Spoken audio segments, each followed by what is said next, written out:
Programme जुर्म सज़ा के लिए मैं हूँ ज़ीशान शाह। आज हम आपके लिए बड़ी मुनफरिद कहानी लेकर आए हैं। इस कहानी का आगाज़ होता है गुज़िश्ता माह, जब एक निजी बैंक का मुलाजिम को FIA ने खुर्द-बुर्द के मामले पे गिरफ़्तार कर लिया। वाक़े की तफ्तीश जारी थी, ताहम इस दौरान उस बैंक के अफसर के अहल खाना को एक कॉल मौसूल होती है, जिसमें एक तफ्तीशी इदारे का आला अफसर ख़ुद को ज़ाहिर करने के बाद में उनसे रकम तलब की जाती है। जी हाँ, आपने सही पहचाना, मैं इस वक्त जिक्र कर रहा हूँ मारूफ अदाकारा मॉडल नादिया हुसैन की, जिनके शौहर की गिरफ़्तारी के बाद में उनको इस किस्म की कॉल मौसूल हुई। हम इस हवाले से नादिया हुसैन का भी मौक़िफ़ जानेंगे और तफसीली तौर पर उनसे पूरी कहानी लेंगे कि एग्जैक्टली ये हुआ क्या था। लेकिन सबसे पहले जो नादिया हुसैन की जानिब से ये सोशल मीडिया पर जो इस वाक़े के हवाले से उन्होंने एक पोस्ट शेयर की थी, वो देखिए। उसके बाद हम नादिया हुसैन से भी मिलते हैं। Hello and Assalamu alaikum. A lot of you have been waiting for my comment regarding the viral news of my husband being arrested by the FIA in the Al Falah Securities fraud case. It is true that my husband is in FIA custody as of right now, only for investigation. But आज की जो video है is not about the case at all actually. मुझे तो हैरत उन लोगों पे होती है जो कि एक मजबूर, लाचार, बेचारी औरत को कॉल करके मुंह फाड़ के पैसे मांगते हैं कि उसके मियाँ की जो है वो जमानत कर दी जाए। भाई, आपने मुझे बेटा बोला, मैं सिर्फ आपको इतना जवाब दूंगी, बेटा अब तो तेरी खैर नहीं। वीडियो आपने मुलाहिजा फरमाई, आपने देखा कि मॉडल और एक्ट्रेस नादिया हुसैन ने सोशल मीडिया के ज़रिए जो उनके साथ वाक़या हुआ उस हवाले से उसे पोस्ट किया। लेकिन इस वीडियो के अंदर तफसीली तौर पे नहीं देखा जा सकता कि एग्जैक्टली ये वाक़या हुआ क्या था। मैं इस वक्त मौजूद हूँ एक मॉडल एक्ट्रेस नादिया हुसैन के साथ और हम उनसे तफसीली तौर पर मालूम करते हैं कि ये वाक़या एग्जैक्टली हुआ क्या था।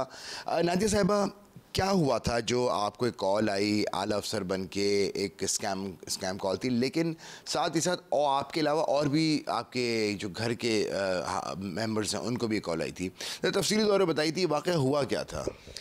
सबसे पहले जब मेरे हस्बैंड को FIA वालों ने उठाया था ऑन फ्राइडे नाइट, तो चौथे दिन पे जो कि 11 तारीख थी, जो कि है ट्यूसडे, तो उस दिन जो है वो सबसे पहले मेरे बेटे के फ़ोन पे एक मैसेज आया, दो नंबर से मैसेज आया, AOA अस्सलाम वालेकुम। उसके बाद फिर दूसरे नंबर से मैसेज भी आया और फिर कॉल भी आई। जो वो कॉल की तो वो मेरे बेटे को उस शख्स ने ये बोला कि जी मैं FIA का कोई बहुत ही बड़ा मैं कोई आला अफसर हूँ, तो नाम नहीं बताया उन्होंने, और उन्होंने कहा कि जी आप आपकी मदर से बात कराएं। तो मेरा बेटा मेरे कमरे में आया, उसने मुझे बोला कि जी कोई इस तरीके से कॉल कर रहा है, वो अपने आप को FIA के बड़ा अफसर बता रहे हैं। तो ज़ाहिर है मैं थोड़ा परेशान हो गई, मैंने कहा अच्छा पता नहीं अब मुझे क्यों कॉल कर रहे हैं। फिर मेरे बेटे ने वापस उनको कॉल किया, तो उन्होंने फिर मैंने जब उनसे फ़ोन पे बात की तो उन्होंने कहा कि जी आप मुझे अपने नंबर से कॉल करें। इन द मीन टाइम मेरे बेटे ने जो है वो मेरा कॉन्टैक्ट उनको भी दे दिया। तो जब उन्होंने पहले मुझे मैसेज किया, उन्होंने जो अपना नाम बताया, मैं खैर नाम नहीं जानती थी क्योंकि जो भी अफसरान है FIA के मैं नहीं जानती किसी को, तो उन्होंने फिर अपना जो पोजीशन है, जो अपनी उनकी रैंकिंग है वो भी मुझे बता दी। तो मैं ज़ाहिर है वो पढ़ के मैं बड़ा परेशान हो गई। मैंने कहा अच्छा ठीक है। फिर मैंने उनको कॉल किया, क्योंकि उन्होंने ख़ास तौर पे ये बोला कि जी आप मुझे WhatsApp पे कॉल करें। कोई 512 पता नहीं क्या होता है, कार्रवाई होती है, मुझे तो नहीं ये सारी चीज़ें पता कि जी मैं वो कर सकता हूँ, और उसके बाद फिर मैं आपके हस्बैंड को जो है वो रिलीज़ करवा दूँगा।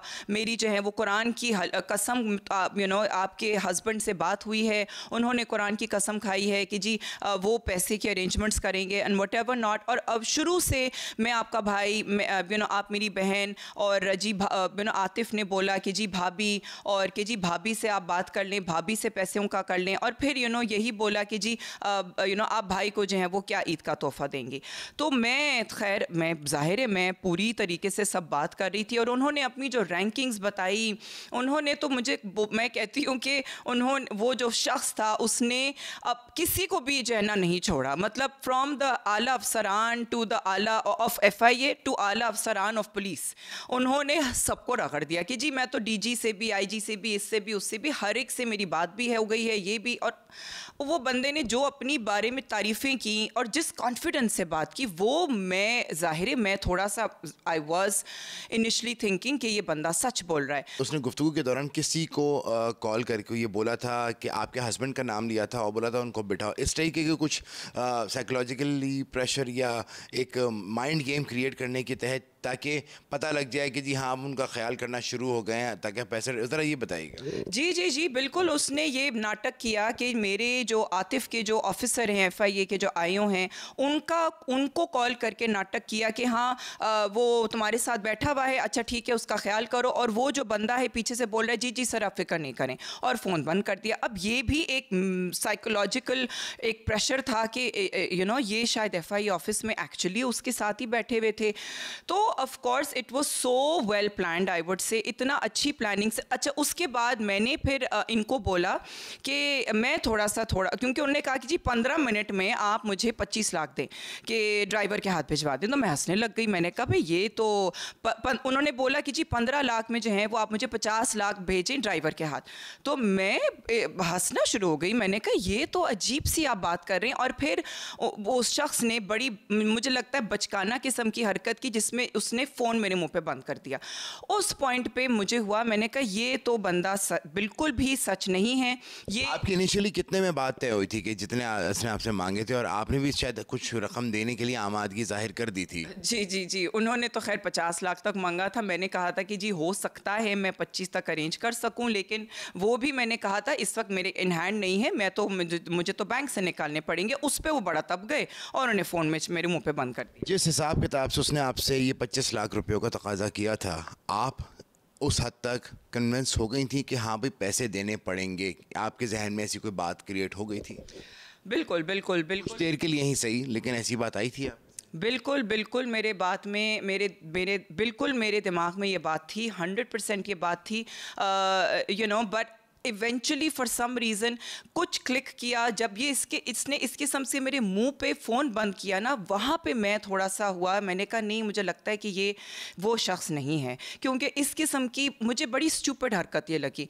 तो एक ये रूसी हुई गर्लफ्रेंड टाइप कि जी फ़ोन मुंह पे बंद कर दिया। तो फिर मैंने उनको मैसेज किया, मैंने कहा भाई इतना जो अरेंजमेंट है वो शायद कल तक हो सकेगा। तो फिर मैंने एक और टैक्टिक मैंने तो एक मेरी तरफ से जो गेम मैंने खेलने की कोशिश की, मैंने कहा कि जी आप मुझसे FIA के ऑफिस में मिलें, आतिफ के साथ मिलें। तो उस पे उसने फिर कॉल कर दी। वो जो कॉल थी वो मैंने वो वाली कॉल रिकॉर्डिंग थी, जिसमें उस बंदे ने कहा कि जी आप क्या मुझे बेवकूफ़ समझती हैं, और आप ये और आप वो, और फिर आप क्या आप जाएं आप मिलें आतिफ से, और पे मुझे तो आपने ख्वार कर दिया है, और आप तो सोशल मीडिया की औरत हैं, तो ठीक है आपको तो ये बातें समझ। इस वाली बात पे ना, ये वाली जो बातें थी, यहाँ पे मुझे पक्का यकीन हो गया कि ये बंदा सच नहीं है। उसके बाद इन द मीन टाइम मैंने ये स्क्रीनशॉट्स, हम आपसे हम ये बात जारी रखेंगे। हम हमारे नाजरीन को जिस तरीके से इन्होंने बताया, जो एक इनके पास जो स्कैम कॉल आई थी, उससे जो मुल्ज़िम था, जो एक बड़ा आला अफसर बन के बात कर रहा था, उसकी भी चंद आपको झलकियाँ सुनाएंगे। आप इस दौरान आप ये बात सुनिए कि उसने नादिया हुसैन से किस तरीके से बात हुई थी, जिसके ऊपर ये कन्विंस हो गई थी उसे रकम की अदायगी के लिए।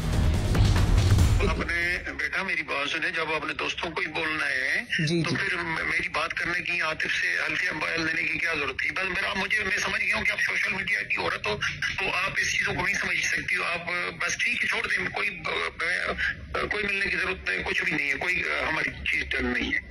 आप तो मुझे ख्वार करने के चक्कर में हो। नहीं क्यों? आप वो तो बड़ी लंबी छोड़ रहा था कि अपनी वाइफ को फोन करें कि 50 आपको करवा देगी, उनकी ताल्लुक ये है। मुझे पता था कि ये जो है वो आपको पता नहीं किस तरह की समझ से बाहर बेटा।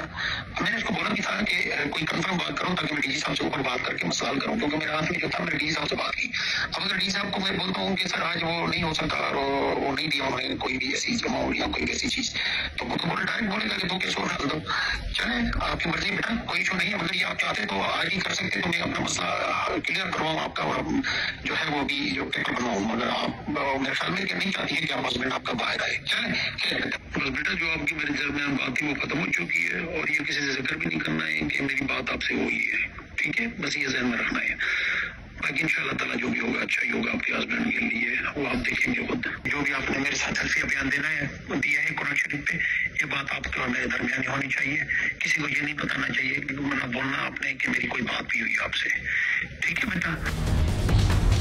आपने सुना कि किस तरह से जो कॉल करने वाले ने कितना प्रोफेशनली बात की और साथ ही साथ रिश्वत तलब करने के लिए नादिया साहिबा को प्रेशराइज़ भी किया। नादिया साहिबा, इसके बाद में जब 25 लाख रुपए के ऊपर आपको शक पैदा हो गया, फिर आपने क्या फाइनली डिसाइड किया, जिससे आपकी क्या मज़ीद कोऑर्डिनेशन आगे बढ़ी, ज़रा बताइए। और ये मजमूई तौर पे ये सारी की सारी रकम जो ये मांग रहा था, ये आतिफ जो आपके शौहर हैं उनकी ज़मानत के लिए मांग रहा था? जी जी जी बिल्कुल, मेरे शौहर की ज़मानत के लिए मांग रहा था। और शक मुझे वहाँ हुआ कि जहाँ पे उसने इस किस्म की लाइक बातें शुरू कर दी, फ़ोन मुंह पे बंद कर दिया इस किस्म से। फिर जब मैंने उसको बोला कि जी आप मुझसे मिलें FIA के ऑफ़िस में, भाई अगर आप अफसर हैं FIA के तो आप मुझसे मिल सकते हैं FIA के ऑफ़िस में। तो वहाँ पर जब उसने मुझे सेकेंड टाइम कॉल की, वहाँ पर मुझे यकीन हो गया कि ये बंदा झूठा है। बेटा ये मजाक समझा हुआ है कि आतिफ से मिलवाएंगे कि आप जाके मिले, मैं बोल देता हूँ आप जाके मिले, मगर ये जिक्र बिल्कुल नहीं कीजिएगा, ठीक है? आप आ जाओ ऑफिस जब चाहो, मगर ये अब मेरी आपसे साथ कोई कमिटमेंट कोई डन नहीं है, हर चीज खत्म हो गई है, ठीक है? आपको इसका मतलब क्या है कि मैं झूठ बोल रहा हूँ? मेरे ऊपर ट्रस्ट नहीं था आपने नहीं, मैं ये नहीं मिलवाई नहीं, मैं कह रही हूँ आप मेरे से आतिफ के साथ मिलें, ताकि ये कि जो अमाउंट की जो डिस्कशन है वो आतिफ के साथ हो जाए, ताकि आतिफ भी मुझे गाइड करे ना कि ये इतना अमाउंट मैं कहाँ से निकालूं। बेटा जब उसके साथ हर चीज डन हो गई, आप नहीं, आतिफ के साथ डन हुई है ना आपकी, देखें आतिफ के साथ डन हुई, लेकिन मुझे तो नहीं आतिफ से कोई इन्फॉर्मेशन पता ना। तो मैं अगर आतिफ कहते हैं कि हाँ जी ये अमाउंट यहाँ से निकलवा लो, इस दोस्त को कॉल करके निकलवा लो, तो मैं उनको कॉल कर लूंगी। फिर मैंने सारी स्क्रीनशॉट्स इसके रिकॉर्ड करने शुरू, तो मैंने जो रिकॉर्डिंग थी वो मैं कर रही थी और स्क्रीनशॉट्स भी मैंने इसके मैसेजेस के कर लिए थे। इसके फ़ौरन बाद इस बंदे ने मेरी मदर इन लॉ को, मेरी सास को कॉल किया और बोला कि जी आपकी तो बहू इतनी बदतमीज़ है और इतनी रूड है, वो तो चाहती नहीं है कि आपका बेटा जो है वो जेल से बाहर आए, और इस किस्म की मेंटल टॉर्चर मेरी 85 ईयर ओल्ड मदर को भी की, मदर इन लॉ को किया। जहाँ पे वो मेरा बेटा जब नीचे आया हुआ था तो उसके बाद मुझे उसने कॉल किया कि मामा इस बंदे ने जो है वो दादो को भी कॉल किया। तो मैं भागती भी नीचे कि मैंने कहा मेरी माँ को, मेरी सास को जो है वो हार्ट अटैक ही ना हो जाए कि किस्म से कोई बंदा उनको कॉल करके ये बकवास कर रहा है। तो मैं नीचे भागती भी आई और फिर मैंने आंटी को तसल्ली दी। मैंने कहा आंटी ये फेक है, आंटी स्कैम है, आप प्लीज़ परेशान मत हो आंटी, ये बंदा गलत बंदा है। तो वो थोड़ा सा उनको सांस में सांस आई और उसके फ़ौरन बाद मैंने जो है वो आतिफ के जो FIA के आयो हैं उनको मैंने फ़ौरन से जो मेरे साथ स्क्रीनशॉट्स थी, मैंने पहले तो उनको कॉल किया। मैंने उनको सबसे पहले इतने गुस्से में उनको बताया, मैंने कहा ये देखे मेरे साथ ये हो रहा है, ये स्कैम कॉलर मुझे आई है। फिर मैंने सारी स्क्रीनशॉट्स उनके साथ शेयर की। वही स्क्रीनशॉट्स मैंने अपने लॉयर्स के साथ शेयर की। मेरे जो अपने जानने वाले जो थोड़े से रिसोर्सफुल लोग हैं, फैमिली मेम्बर्स जानने वाले, उन सबको मैंने ये शेयर किया। फिर मैंने साइबर क्राइम के पोर्टल पे कंप्लेन की कि जी इस किस्म से जो मुझे एक बंदा है ये इसने मुझे कॉल किया है। और ये बताइएगा ये सारी गुफ्तगू के दौरान कुछ आपकी जो आपने सोशल मीडिया पे पोस्ट किया था उसमें ये भी मेंशन हुआ था 2 अलग अलग ऑफिसर्स की तस्वीरें भी लगाई गई थी। ये क्या बात थी जो आपको जो एक सोशल मीडिया एक ऐप के थ्रू एक कॉल जो आई थी उसके अंदर पिक्चर स्विच हुई थी, उस हवाले से बताइए। बिल्कुल बिल्कुल, ये भी एक बड़ा अजीब एक सिनारियो हो गया था कि जिसके अंदर सबसे पहले जो मेरे बेटे के फ़ोन पे कॉल आई थी वो तस्वीर थी जो कि एक सूट में एक शख्स था, ब्लू सूट में, और मुझे जब कॉल आई तो वही नंबर से वो तस्वीर चेंज हो चुकी थी और वो थी कोई शख्स की जो कि पुलिस यूनिफॉर्म में है। तो मैंने उस वक्त के अपने बेटे के फ़ोन की जो वो वाली तस्वीर थी उसका स्क्रीनशॉट किया, और जब मुझे वो तस्वीर चेंज हुई भी से हुआ तो मैंने वो भी स्क्रीनशॉट किया। वो दोनों मैंने स्क्रीनशॉट्स जो आतिफ के आयो हैं उनको मैंने भेजा, तो उन्होंने ये मुझे बताया कि जी ये जो सूट वाले हैं ये लाहौर के आला अफसर हैं।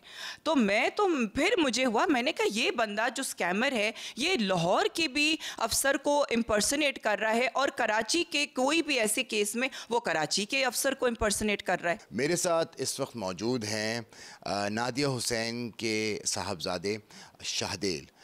इनको सबसे पहले कॉल मौसूल हुई थी। शाहदेल से तफसीली तौर पर जानते हैं। शाहदेल, क्या हुआ था? आपने अपनी मामा का नंबर कन्वे किया था, लेकिन उन्होंने बताया कि सबसे पहले कॉल आपके पास आई थी। क्या कॉल आई थी, तफसीली तौर पर बताओ। उसने आपको क्या बात कही थी इंट्रोडक्शन के बाद में, और किस तरीके से कन्वेंस किया था, ये ज़रा बताइए। उसने सबसे पहले मुझे कॉल करके यही बोला कि मैं से कॉल कर रहा हूँ, आपके अबू के हवाले से मैं बात कर रहा हूँ। एंड उसने पूछा कि आपका क्या ताल्लुक़ है। मैंने कहा मैं उनका सबसे बड़ा बेटा हूँ। तो उन्होंने पूछा आपकी अम्मी है घर में? मैंने कहा जी। उन्होंने कहा आप मुझे उनका नंबर दे दें, मैं उनसे बात करना चाहूँगा। बेसिकली इतनी बात हुई थी हमारी। एंड उन्होंने ये भी बोला था कि आप मेरा नाम सर्च कर सकते हैं ऑनलाइन, एंड आपको मेरी आर्टिकल्स भी मिल जाएंगी, एंड आपको यकीन हो जाएगा कि मैं कौन बात कर रहा हूँ। अच्छा, उन्होंने फ़ोन करने के बाद में आपको इस बात की यकीन दहानी कराने की कोशिश की थी कि वो कौन बात कर रहे हैं, उनके बारे में आप क्रॉस चेक भी कर सकते हैं, इस टाइप की बातें की थी? उन्होंने ये कहा था कि आप मेरा नाम सर्च कर लें गूगल पे और आपको आर्टिकल्स या वीडियोस मिल जाएंगी। अच्छा जी जी। आपने जब आपके पास कॉल आई थी तो वो सोशल मीडिया कॉल थी, एक ऐप कॉल थी, करेक्ट? व्हाट्सएप पर कॉल की थी उन्होंने जी। तो आपको उसके ऊपर जो पिक्चर शो होती हैं उसमें भी कुछ चेंजेस पता लगी हैं? जी, जब उसने मुझे कॉल की तो पिक्चर और थी, जब मामा को कॉल की तो उसकी पिक्चर चेंज हो चुकी थी। आपकी दादी को भी कॉल गई थी इस हवाले से, ये बताइए, उसके हवाले से बताइए, वो आपको पता? तो अम्मी से बात करने के बाद उसने दादू को कॉल की। उसने ये बोला कि आपकी बेटी आपकी बहू आपके बेटे को रहा नहीं करना चाहती, एंड वो उनको घर नहीं लाना चाहती, एंड वो बहुत बदतमीज़ है, आप उनसे प्लीज़ बात करें। इस तरह से उसने दादी से शिकायत लगाई थी। दादी परेशान हुई थी इसके बाद? परेशान तो हुई थी, पर मैंने फ़ौरन उनको समझा दिया। शुक्र है मैं उनके बराबर में बैठा हुआ था उस वक्त। मैंने फ़ौरन उनकी कॉल काट दी, उनके हाथ से फ़ोन लेके कॉल काट दी। उनको समझा दिया मैंने कि ये स्कैम कॉल है। इस वाक़े के बाद में जब आपने दोस्तों वगैरह को बताया तो कहीं फिर पता चलना शुरू हुई कि इस टाइप के काम बहुत हो रहे हैं? ये तो जी, ये तो सुनने को मिला कि जी इस किस्म की बहुत स्कैम कॉल्स आती हैं। मजबूरी के वक्त में लोग फ़ायदा उठाने की कोशिश करते हैं। आपने नादिया हुसैन और उनके बेटे का मौक़िफ़ जाना, जिसमें उन्होंने वाज़ेह तौर पे बताया गया, उनकी तरफ से बताया गया कि किस तरीके से FIA का आला अफसर का नाम लेके उनको कॉल की गई और उनसे पैसे तलब किए गए।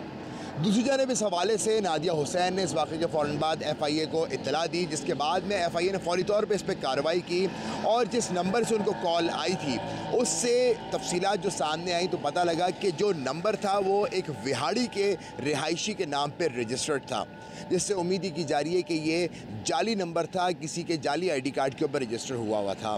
ताहम नादिया हुसैन की जानिब से जो सोशल मीडिया पे ये पोस्ट, जब पूरा वाक़या पोस्ट किया गया तो उनकी जानिब से FIA के आला अफसर का नाम भी लिया गया, जिसके ऊपर FIA की जानिब से एक इंक्वायरी का भी आगाज़ किया गया पीका ऑर्डिनेंस के तहत, जिसमें ये चेक किया गया कि जो उन्होंने ये पूरा जो मौक़िफ़ इख्तियार किया था उसमें उन्होंने नाम बहुत ज़्यादा लिया था, जिसकी वजह से एक आला अफसर की साख भी मुतासर होने का अंदेशा ज़ाहिर हुआ था।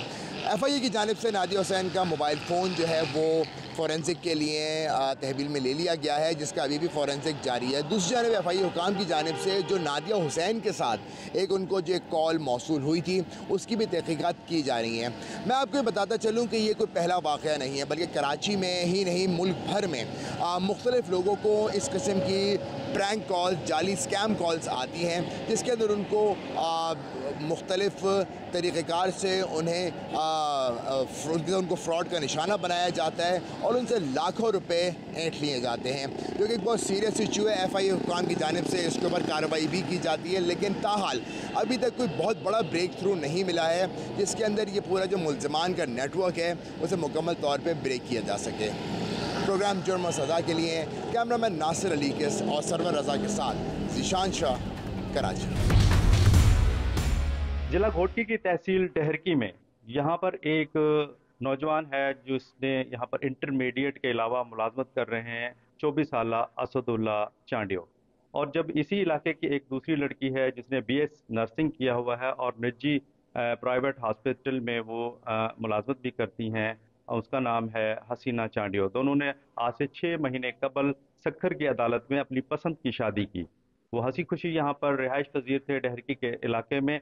गुज़िश्ता रोज़ वाक़या कुछ इस तरह से पेश आया कि वो अपनी ख़रीदारी के लिए डहरकी बाज़ार में गए तो वहाँ पर तकरीबन 8 से 10 नामालूम अफराद ने उन पर हमला किया और वहाँ पर उनके अजीज़ वकारों पे तशद्दुद करने के बाद उस लड़की को सरेआम जो है अगवा कर लिया और ले गए, जिसकी यहाँ पर शहरी सतह पर की गई CCTV वीडियो भी सामने आई है जिसमें ये सारा वाक़या नज़र आ रहा है। यहाँ पर हम मौजूद हैं असदुल्ला के घर। हम उनसे पूछते हैं कि ये सारा वाक़या किस तरह पेश आया और इन्होंने ये कब और किस तरह ये शादी की थी। जी सर। दोनों सर ये तकरीबन 6 मंथ हो गए थे हमारी कोर्ट मैरिज को और हंसी खुशी रह रहे थे हम। डहरकी में रिहाइश है हमारी, मैं खुद मुलाजिम हूँ कंपनी में। तो हमने सोचा कि निकाह तो हो गया है अब, तो शादी जैसे लिहाज से की जाती है बिरादरी में वो कर रहे थे। हम तारीख भी रखी हुई थी, 5 तारीख थी। तो शॉपिंग के लिए हम डेयर मार्केट गए हुए थे। डेयर मार्केट गए हुए थे शॉपिंग के लिए, तो उधर ही नामालूम अफरादों ने हम पर हमला करके ना मेरी वाइफ को अगवा कर लिया, जिसमें उसका वालिद साहब और उसके कुछ भाई और दोस्त वगैरह रिलेटिव्स मौजूद थे उसमें। उसी टाइम थाने पर गए, पुलिस स्टेशन डेयर की। तो हमारी कार्रवाई सुनी गई लेकिन कोई रिएक्शन नहीं लिया गया, ना ही FIR कोई दर्ज की गई। बस दिलासे देते रहे हमें कि काम होगा, हो जाएगा, ऐसे वैसे बातें की, लेकिन कोई भी एक्शन नहीं लिया। उसके 48 घंटे बाद उन्होंने FIR दर्ज की, लेकिन अब वो FIR को 48 घंटों से ज़्यादा होने वाला है, 4 दिन 5 दिन हो गए हैं, कोई भी एक्शन नहीं लिया गया। अच्छा, ये बताएं कि आपने जो ये पसंद की शादी की थी कहाँ की थी, और पसंद की शादी करने के बाद आप मुझे बताया कि आपने उनसे तहफ़्फ़ुज़ की अपील की थी पुलिस से, और पुलिस ने अब तक क्या कार्रवाई की है और आप क्या चाहते हैं? सर हमारा निकाह हुआ था सक्खर फैमिली कोर्ट में। तो उसमें आपको जैसे मैंने पहले ही कबल बताया कि 6 मंथ कबल हमने निकाह किया था सक्खर में फैमिली कोर्ट में। तो हमने उससे लेटर जारी भी करवाए थे। हमने घोटकी में, मीरपुर, उबाड़ो और डहरकी में, चारों थानों में हमने पूरे डिस्ट्रिक्ट में ये लेटर जारी करवाए थे, जो ये हमारे पास रहे। हमने लेटर जारी करवाए थे। इसी तहत भी इतनी गुंडागर्दी और दहशतगर्दी है कि सरे बाजार उन्होंने हम पर हमला किया है और मेरी वाइफ को अगवा करके ले गए हैं। ठीक है, यहाँ पर 48 घंटे बाद इनकी FIR तो दर्ज कर ली गई है, मगर इनके वर्सा का कहना है कि लड़की को अभी तक बाजियाब नहीं कराया गया है, उसकी जान को खतरा है। फौरी तौर पे अगर उसे बाजियाब करा लिया जाए, अदालत में पेश किया जाए और उसका बयान सरेआम लिया जाए तो वो वाज़ेह तौर पे बता सकती हैं कि क्या उन्हें ज़बरदस्ती शादी पर मजबूर किया गया था या उसने अज़ खुद अपनी मर्जी से शादी की थी।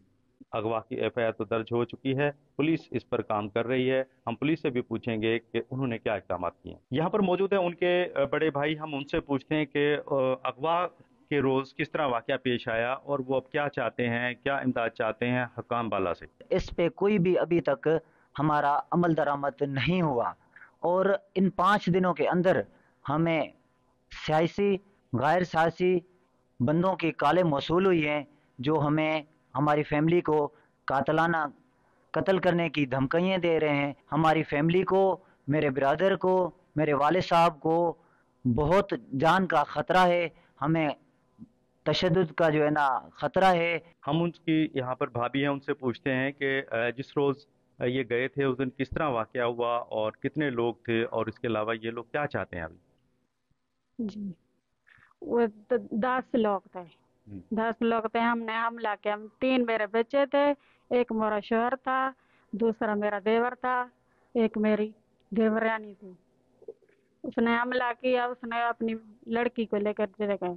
मेरे शोहर को उसने किया, उसने मेरे शोहर ने, दूसरों ने लड़ाई की, मेरे शोहर से लड़ाई की, मेरे देवर से लड़ाई की। क्या चाहते हैं जो वो देवरानी थी, आप उसके बारे में आप क्या चाहते हैं? वो हमें वापस चाहिए, कोर्ट में हमें वापस चाहिए अपनी। आप ये बताएं कि उसको अब कहाँ, क्या समझती हैं आप, उसकी क्या जान को खतरा है या क्या? हाँ, उसकी जान को खतरा है बहुत, उसकी जान का। उसको सब कातिल है, उसका भाई, उसका बाप, उसका कजन, सब उसका कातिल है। जी, मैं इस वक्त मौजूद हूँ असदुल्ला के वालिद के पास। यही मेरा मुतालबा हाजी साहब से DIG साहब से, SHO साहब से कि उसकी जान को ख़तरा है, खुदा ना ख़तरा उसको कोई नुकसान पहुंचा दें या हमें कोई वो नुकसान पहुंचा जाए। तो इसलिए हम खुदा रा आपसे अपील करते हैं कि हमें तहफ़्फ़ुज़ दिया।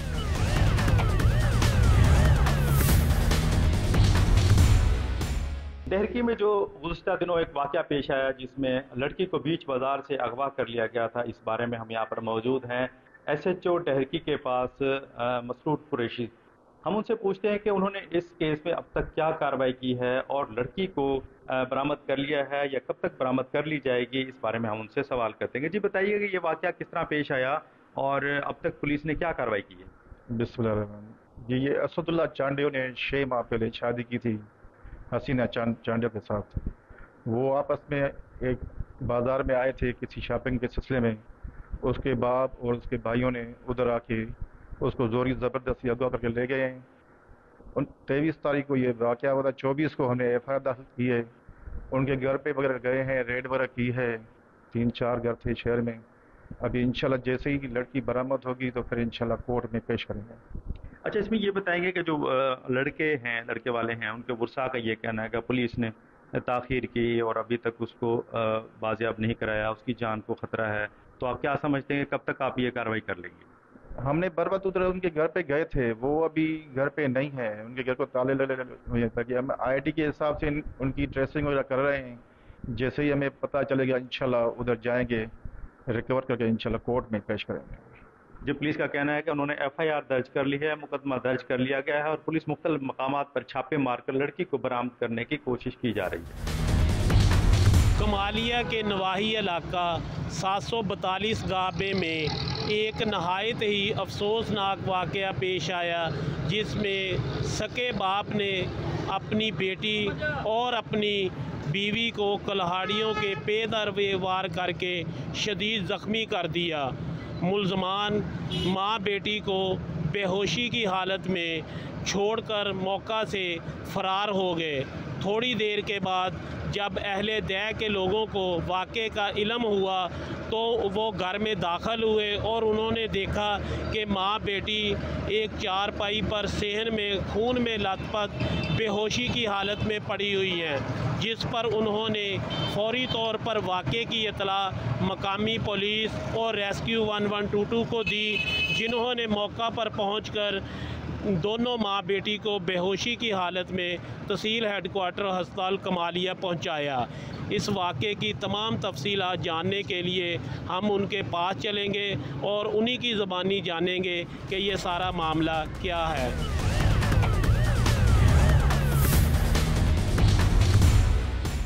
इस केस के हवाला से इस वक्त मैं उस माँ बेटी के साथ मौजूद हूँ जिनको कुल्हाड़ियों के वार करके ज़ख्मी किया गया और काफ़ी ज़्यादा गहरे इन्हें ज़ख्म आए। आइए इन्हीं की ज़बानी जानते हैं कि यह वाक़या कैसे पेश आया और मकामी पुलिस की जानब से वक़ूए के बाद इनके साथ तावन कैसा रहा। जी खाला ही बताइएगा। हाँ जी सर जी, ये सानू खर्चा पानी भी नहीं देंदा है, अपने सिर ते से गुजरने आ ते नशा करेंदा है।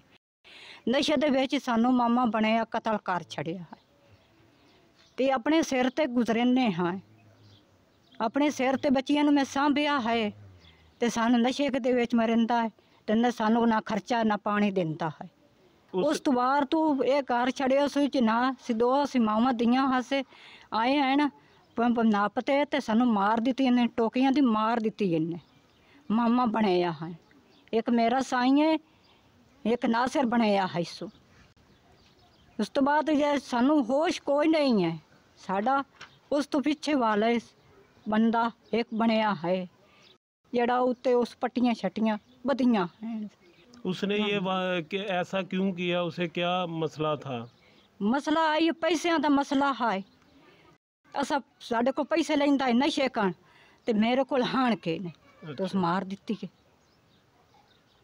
सही। हाँ, नाल माम बने नहीं पी बंदा ते आप ही पींदा है ते मेरे को हाण के ने। मैं आख मेरे को हैण के नशा करेंदा है, मैं आख मेरे को हैण के उस चाल सानू मारन लग गया मामा दियां। तो उस दौरान घर में कोई मौजूद नहीं कोई था? मौजूद ही कोई नहीं है। फिर आपने हमसाए के लोगों ने या गांव वालों ने नहीं उस तो बाद केड़ा सानू सटिया है तो मारते ना उस तो पीछे बंदा एक पड़िया है 10 बार जो पड़िया उस पट्टियां बत्तियां सानू जैसे भी असि तमाम लाचार हो गई से। पुलिस मौका पे पहुंच गई थी? पुलिस मौके पे आ गई। जी बेटा बताइएगा ये मामला कैसे पेश आया और क्या वजह बनी? मामू भांजा दोनों नशा करते हैं, हमसे पैसे मांगते थे, हमने पैसे नहीं दिए, इसीलिए उन्होंने हमारे साथ वार किया कुल्हाड़ियों के साथ। तो फिर हम माँ बेटी दोनों बेहोश हो गई, तो हमें कुछ पता नहीं है, तो पुलिस मौके पर पहुंच गई थी। नहीं पहले आप उसे नशे के लिए पैसे देते रहते थे? पहले देते थे तो कुछ नहीं कहता था, जब नहीं दिए तो इसीलिए उन्होंने वार किया हमारे। अभी आपका क्या मुतालबा है आला हुकाम से? अभी हमारा मुतालबा है कि हम उन्हें नहीं निकालेंगे, ना हम उनसे सुलह करेंगे तो ना हम निकाल सकते हैं। इस केस के हवाला से इस वक्त मैं ASP circle Kamalia madam Zainab Ayub साहिबा के साथ मौजूद हूँ। जब वक़ूआ का इन्हें इल्म हुआ तो ये फ़ौरी तौर पर मौका पर पहुँची और अपनी निगरानी में ज़ख्मियों को तहसील हेडक्वार्टर अस्पताल कमालिया पहुँचाया। आइए इनसे जानते हैं कि इब्तदाई तौर पर इन्हें क्या मालूमात हासिल हुई और अब जो तफ्तीश है वो किन मराहल में चल रही है। जी मैडम बताइए। अस्सलाम वालेकुम अमजद साहब, बिल्कुल ये हमारे पास 11/3/2025 को बुस्सी के इलाके में ये अनफॉर्चुनेट इंसिडेंट पेश आया। बेसिकली हमारे पास ये 15 कॉल थी खातून की तरफ से, जिसको ऑफ कोर्स पुलिस हेल्प चाहिए थी। तो जैसे आपको पता है कि वज़ीर आला पंजाब की डायरेक्शंस पे IG पंजाब ने वर्चुअल वुमेन पुलिस स्टेशन का आगाज़ किया है, जिसके तहत हम जो ये ख़वातीन रिलेटेड कॉल्स होती हैं इनको स्पेशल अटेंशन देते हैं और इस पर फ़ौरन रिस्पॉन्ड करते हैं। तो एज़ पर आर SOP हम फौरी, हमारा रिस्पॉन्डिंग ऑफिसर गया, मैं और SHO हम भी इस मौके पे गए। हमने उन ख़वातीन को फौरी तौर पर रेस्क्यू किया और उनको कमालिया हॉस्पिटल में शिफ्ट किया। तो उससे नेक्स्ट ऑफ कोर्स वो बहुत उनकी जो चोटें थीं बहुत शदीद किस्म की थीं, शदीद नौयत की थीं, जिसकी बेस पे हमें उन्हें अलाइड हॉस्पिटल फैसलाबाद शिफ्ट करना पड़ा। इससे नेक्स्ट प्रोसेस था मुल्ज़मान को गिरफ़्तार करना। तो फौरी तौर पे हमने टीम बना के 48 आवर्स के अंदर जो इसमें मुल्ज़मान थे, 2 उनकी खातून के वालिद साहब थे और उनका एक भांजा था, उनको हमने फौरी अरेस्ट किया। और अभी हम उनको जो आलाए जो उन्होंने यूज़ किया था इसमें वेपन ऑफ ऑफेंस, उसको भी हमने रिकवर किया कुल्हाड़ी को, और अब हम उनको करार वाक़ई सज़ा देंगे। मैं हूं सलीम बुज़दार और आज मैं आपको तौसा की एक ऐसी कहानी बता रहा हूं जो कि तकरीबन कई दर्जनों घरों की आहों और सिसकियों से भरपूर कहानी है। हम यहाँ से गलियों से गुजरते हैं तौसा की, तो किसी न किसी घर से रोने की और फरियाद की आवाज़ें आ रही होती हैं। तो इसके पीछे मामला क्या है, इस पर हमने बड़ी तहकीक की है और मालूम हुआ है कि यहाँ पर 100 से ज़्यादा बच्चों में HIV वायरस पाया गया है।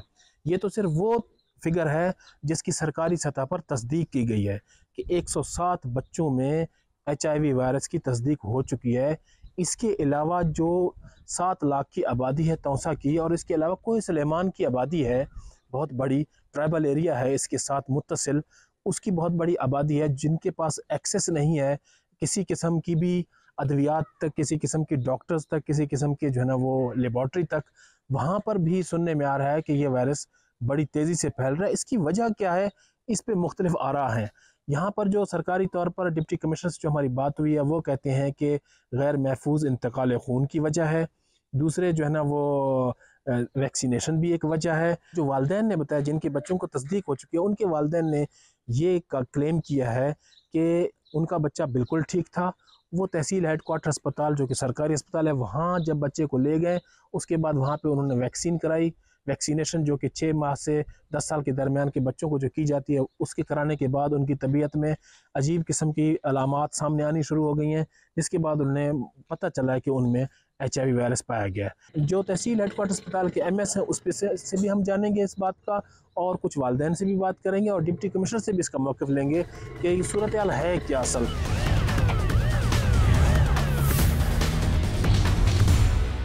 मेरा नाम अदनान हुसैन है, मैं तौसा शरीफ का रिहायशी हूँ।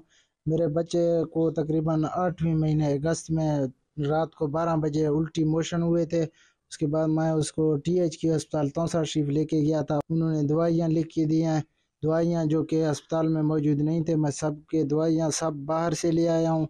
वहाँ पे जो 10 cc सुरंज था उन्होंने कहा ये नहीं लेके आना। मैं यहाँ हम सुरंज वगैरह हैं यहाँ पे, एक ही 10 सीसी का सुरंज लगा रहे थे। मैंने कहा है हम दवाइयाँ अगर बाहर से ला सकते हैं तो 10 सीसी सुरंज भी ला सकते हैं, आप मेहरबानी है। उसने कहा है कि हम सुई नहीं लगा रहे हर बच्चे को, हम 10 सीसी सुरंज लगा रहे हैं, सुई से फैलता है HIV, इससे नहीं फैलता। फिर जो है ना उन्होंने दवाइयाँ लिख के दी, हमने इस तरह कहा है, उसने कहा ये आपका काम नहीं है, ये हमारा काम है, करने दोगे ठीक है, नहीं तो अपने बच्चे को ले जाओ। मजबूर थे हम, हमारा बच्चा बीमार था तो 2-3 दिन वहाँ पे एडमिट किया। उसके बाद तकरीबन 2-3 हफ्ते के बाद 1 महीने के बाद सर बच्चे का तबीयत ख़राब हो गया, टेम्परेचर होता उसका, या टेम्परेचर ख़त्म ही नहीं हो रहा था। फिर हमने इधर उधर डॉक्टर साहब को दिखाया, मुल्तान लेके जाके दिखाया, HIV का टेस्ट करवाया, HIV का टेस्ट पॉजिटिव आया है। मैं शाहिद मंजूर, मेरी बेटी उम्मे हानी जिसकी उम्र 3.5 साल है, जो कि HIV वायरस का शिकार हो गया है। तो जिसकी हिस्ट्री कुछ यूँ है कि आज से 5 माह पहले मैं अपनी बेटी को मामूली बुखार था के सिलसिले में THQ अस्पताल तौसा में लेके गया, तो उन्होंने हमें 12 घंटे के लिए एडमिट किया और वहाँ पे मेडिकेशन की, जिसमें उन्होंने ड्रिप्स भी लगाई और इंजेक्शन भी इस्तेमाल किया। तो उसके 1 माह तक मेरी बेटी बिल्कुल ठीक रही। उसके बाद मेरी बेटी में मुख्तलिफ सिम्टम आने लगे, तो हम अपनी बेटी को मुख्तलिफ हॉस्पिटल, प्राइवेट हॉस्पिटल लेके गए इलाज के सिलसिले में, लेकिन मेरी बेटी ठीक ना हो सकी। तो अब कुछ दिन पहले हमने सोशल मीडिया पे HIV के बारे में सुना कि तौसा में वबा की शक्ल इख्तियार कर गया, जो कि मोस्टली बच्चों को अपनी लपेट में ले रहा था। तो हमने अपनी बेटी की स्क्रीनिंग करवाई तो उसका HIV पॉजिटिव आ गया।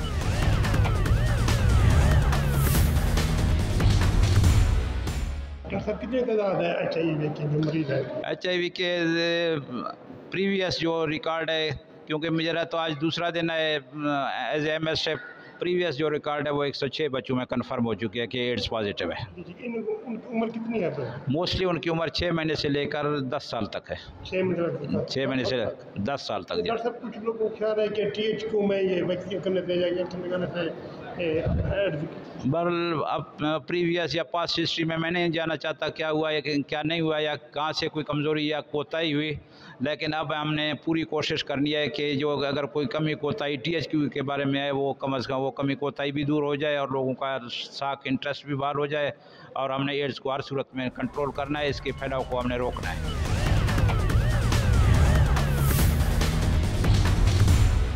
जी साहब, ये जो तौसा में HIV एड्स के फैलाव से मुतल्लिक जो खबरें आ रही हैं, तो आपसे हम ये जानना चाहते हैं कि टोटल तादाद कितनी है? रिसेंटली दिसंबर में हमारे पास ये न्यूज़ आई कि वहाँ पे खुदा न खास्ता इस तरीके से HIV का आउटब्रेक है। जो इनिशियल स्क्रीनिंग में उसमें दिसंबर में जो हुई उसमें सिर्फ एक पॉजिटिव केस आया जो कि अंडर ट्रीटमेंट था, जो कि हमारे रडार में था पंजाब एड्स कंट्रोल प्रोग्राम के, और वो उसकी ट्रीटमेंट चल रही थी।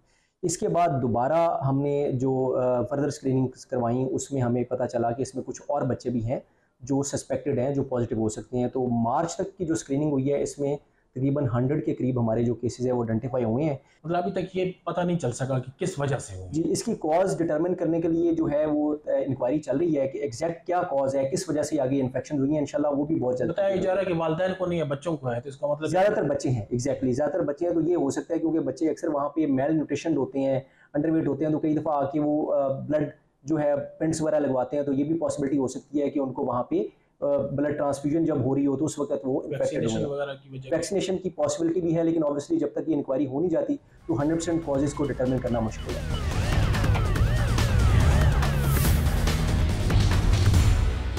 जी, मैं इस वक्त थाना इंडस्ट्रियल स्टेट 2 में मौजूद हूँ। यहाँ पे जो मराड़ियाँ गांव में एक बेटे ने अपनी माँ को TRN मारकर उसको हलाक कर दिया गया था। हम SHO साहब से पास मौजूद हैं, हम इनसे पूछते हैं जी कि वो कैसे ये जो है ये हादसा हुआ, इसके बारे में बताइएगा। जी, बेटा माँ बाप का नाफरमान था, उसने तैश में आकर अपनी वालदा को खाना लेट मिलने की वजह से कत्ल कर दिया। मुल्ज़म को बरवक्त कार्रवाई करते हुए गिरफ़्तार किया गया है।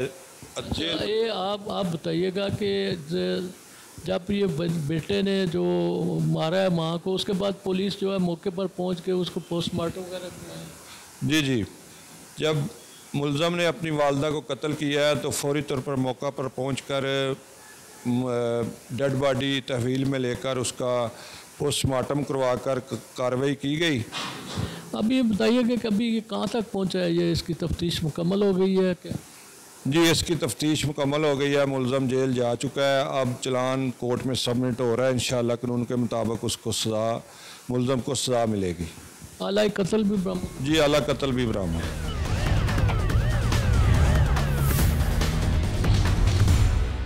2 हफ्ते पहले जो एक बदबख्त बेटे ने अपनी माँ को TRN मार के और उसको मौके पर ही जान बाक हो गई जिससे, और उस माँ की वजह सिर्फ ये थी कि बेटे ने कहा था उन्हें रोटी पका दें और माँ ने थोड़ी देरी लगा दी, जिसकी वजह से बच्चा तैश में आ गया और उसने अपनी सगी माँ को TRN मार के कत्ल कर दिया। मैं इस वक्त उसी जगह पे मौजूद हूँ, ये घर है उनका, और मेरे साथ उस वक्त उस मुलज़म के भाई यानी माँ के बेटे जो है ना फरमान अली मौजूद है। हम इनसे पूछते हैं कि ये वाक़या कैसे पेश आया। तो कहते हैं ना, अपने नफ्स की ख्वाहिश को जो पैरवी करते हैं और नफ्स की ख्वाहिश के इतने अंधे हो जाते हैं लोग कि उन्हें कोई रिश्ता नज़र नहीं आता, ना बहन नज़र आती है, ना भाई नज़र आता है, ना वालदा नज़र आती है। अब ये बताइएगा कि आपके भाई जो उस्मान अली हैं उन्होंने अपनी वालदा को मारा, क्या कोई ज़हनी तौर पर मौत थे या कोई?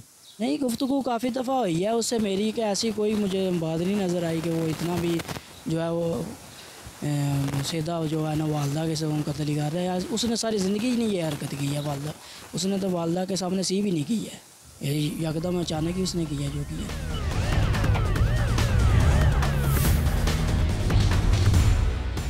और इस वक्त जहाँ हम DSP आसफ साहब के पास मौजूद हैं जो इस बारे में तफसील से बताएंगे कि ये आखिर क्या वजह हुई। आप ये बताइएगा कि ये जो बेटे ने माँ को उसकी मारने की वजह क्या थी? असल में ये बदकिस्मत बेटा है, इसका नाम उस्मान है। उस्मान ने अपनी बेटी, अपनी जो वालदा है रज़िया बीबी को इसलिए कत्ल कर दिया कि वो सुबह सुबह आया, उसने कहा, वो अपनी माँ को कहा, अभी मुझे जो है ना रोटी बना के दो। उसने कहा मैं बना के देती हूँ, ठहर जाओ। उसने दोबारा कहा, वो तैश में आ गया और ऊपर से छत के ऊपर से गया और एक आनी जो अपना TR वो उसने उसके सर पे मारा है और वो एक ही लगा है और जिससे उसकी डेथ हो गई। इसके अलावा ये बताइएगा कि एक तो ये क्या आपकी नज़र में सिर्फ यही वजह है रोटी पकाने या कोई और भी मसला है? दूसरा ये है कि उसके बाद मुलज़म को क्या जुडिशल कर दिया गया? असल में एक तो ये वजह है और दूसरा जो मैंने इलाके के लोगों से पूछा था तो वो मुझे बता रहे थे कि ये जो अक्सर जो है ना ये कभी घर से बाहर चला जाता था, घर से घर के अंदर आ जाता था और जो है ना आवारा टाइप था।